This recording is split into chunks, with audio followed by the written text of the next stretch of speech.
La paix du Christ, je suis Père Dreyfus, bienvenue sur la chaîne Ta Parole et la lumière de mes pas. Ce dimanche, l'Église célèbre le 17e dimanche du temps ordinaire B. Les textes qui nous sont proposés pour notre méditation sont les suivants. La première lecture est tirée du deuxième livre de Rois au chapitre 4, les versets 42 jusqu'au verset 44. La deuxième lecture est tirée de la lettre de Saint Paul apôtre aux Éphésiens au chapitre 4, les versets 1er jusqu'au verset 6. L'évangile est tiré de Saint Jean au chapitre 6, les versets 1 jusqu'au verset 15. Comme annoncé, nous célébrons le 17e dimanche du temps ordinaire B. De nouveau, l'Église nous propose des textes bibliques pour notre méditation. La liturgie de la parole de ce dimanche nous montre que Dieu voit la souffrance et la faim des hommes. Il n'est pas indifférent à leur situation. Le pain nécessaire pour vivre a été aussi bien présent dans l'enseignement du Christ. C'est pourquoi il l'a inclus dans la prière de notre Père. Je cite, « Donne-nous aujourd'hui notre pain de ce jour. » Fin de citation. Jésus savait que l'être humain a d'abord besoin de manger et de boire avant toute autre chose. Bien sûr, nous ne vivons pas seulement du pain, mais aussi d'amour, d'amitié, de paix et d'harmonie. Mais sans le pain de chaque jour, il est impossible d'apprécier les autres bonnes choses de la vie. Quand on a trop faim, on n'écoute plus et dans le cas extrême, on peut même maudire Dieu.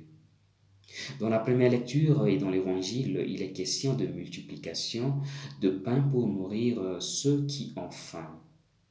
Dans les deux cas, il y a une mise en parallèle d'une attitude de confiance d'une part et d'une attitude de doute ou de méfiance d'autre part.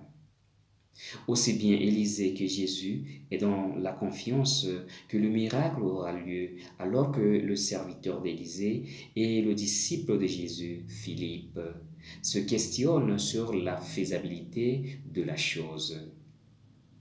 Dans une période de famine en Israël, quelqu'un donne 20 pains et un sac de grains. Alors le prophète Élisée ordonne de partager tous ces dons à ceux qui sont dans le besoin.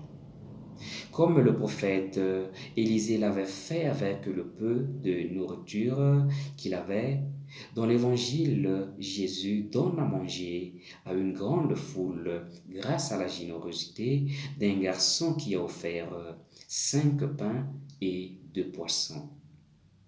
Dans les deux cas, le miracle de la multiplication de pain s'est produit grâce à la générosité de quelqu'un qui a donné le peu qu'il a pour lui-même sans réticence. Dans l'évangile, Jésus demande à Philippe, je cite, « Où pouvons-nous acheter du pain pour que tous ces gens puissent manger ?» Fin de citation. Et Philippe répond, je cite, « Le salaire de 8 mois de travail ne suffirait pas pour que chacun ait un peu à manger. » Fin de citation.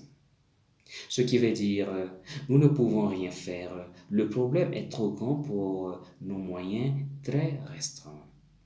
Philippe ne voit que l'impossibilité financière.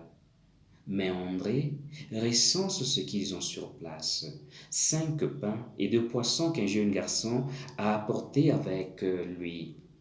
Ce jeune garçon anonyme, propriétaire de ces 5 pains et 2 poissons, aurait pu dire « Non, vous n'avez pas le droit de prendre cela, c'est à moi. » Mais il a dépassé le sentiment primordial de propriété, d'appropriation des biens, d'égoïsme pour présenter le peu qu'il dispose.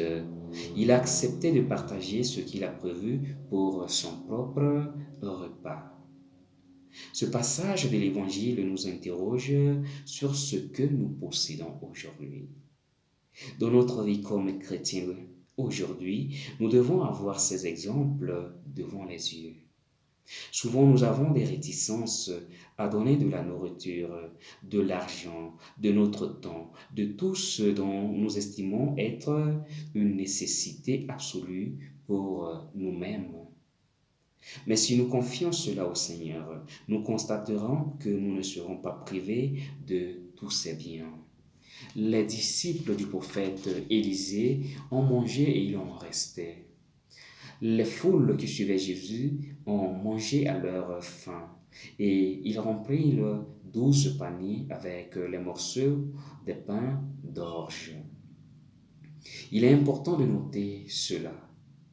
Jésus aurait pu transformer des pierres en pain comme le diable l'avait suggéré dans les tentations au désert. Il aurait pu renouveler le miracle de la manne dans le désert. Il aurait pu créer du pain à partir de rien, mais il n'a pas fait cela. Il a voulu que cela vienne de l'assemblée, que ce soit une participation active de ceux qui l'écoutent. C'est donc ce qu'avait apporté ce jeune garçon dans son sac qui sert de base au miracle de la multiplication des pains. Sans son geste de fraternité, d'amitié, d'humanité, rien ne se serait passé et Jésus n'aurait pu faire aucun signe ce jour-là. C'est toujours avec le petit peu que nous avons que Dieu peut agir. Dieu a besoin de nos gestes de partage pour réaliser de grandes choses dans le monde. Le prophète Élisée et Jésus ont résolu le problème de la faim physique qui est primordial. Mais nous savons que l'homme n'est pas que corps, c'est-à-dire matériel. Il est aussi âme et esprit. Donc, il y a aussi les autres fins qu'un être humain peut éprouver. La faim d'être écouté, la faim d'être aimé, la faim d'être respecté, la faim de dignité. Alors, il suffit d'un peu que nous avons, un peu d'amour, un peu de bien matériel et un peu de disponibilité pour vaincre la faim, celle du corps et celle du cœur. Ce peu, nous le remettons entre les mains du Seigneur. C'est avec cela qu'il peut réaliser de grandes choses. Soyons généreux, partageons notre temps, nos talents, notre bien. C'est ainsi que nous pourrons ensemble améliorer les problèmes de notre monde. L'évangéliste Saint Jean nous dit, je cite, Jésus prit les pains et après avoir rendu grâce, les distribua aux convives. Fin de citation. De quoi exactement Jésus rend-il grâce? D'avoir lui-même quelque chose à manger? C'est la situation habituelle.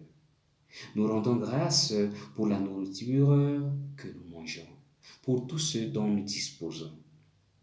C'est bien, mais ce n'est pas le cas de Jésus dans ce contexte de l'Évangile. L'attitude de Jésus diffère beaucoup de notre attitude intéressée. Il rend grâce à Dieu non d'avoir quelque chose à manger, mais d'avoir quelque chose à partager, à donner aux autres. Dans sa prière, il n'a pas demandé le pain seulement pour lui-même, mais aussi pour distribuer à ceux qui en manquent. Que le Seigneur nous aide à être aussi généreux dans nos prières. Amen. Une fois de plus, pour ceux qui ne l'ont pas encore fait, je vous invite à s'abonner à cette chaîne en cliquant sur s'abonner.